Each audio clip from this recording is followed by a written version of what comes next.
Hey, welcome to another edition of Ask SBCU. This is where you will send in a question, and you know what we'll do? We'll answer it.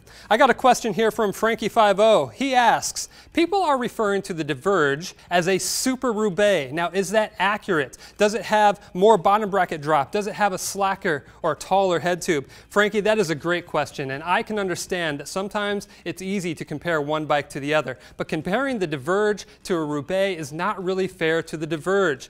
We like to think of the Diverge as a whole new sport, really. This is about rediscovering what is possible on a road bike. You go out for a ride, you see some random trail, or you see a fence that you want to jump going down some beat up gravel path. This is the bike to do that with. Now, if we have to do some geometry comparisons between the Diverge and the Roubaix, here's what I can tell you. You asked about head tube height. We don't really measure head tube height. What we measure is head tube length. And I can tell you that the Diverge, when compared to the Roubaix, has a shorter head tube length. Also on bottom bracket drop, that is when we draw a line between the axles and where does the bottom bracket sit below that.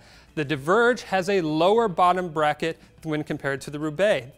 Now that gives you a little bit lower center of gravity on the bike, but you always have to include things like tire width and all that. Here's what I can tell you.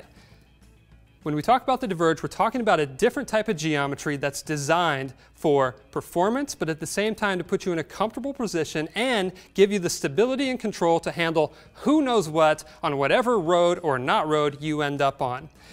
Really, the best thing to do, Frankie50, is to grab one of these Diverges, take it out for a ride, and experience it for yourself. That was a great question. Thanks for sending it in.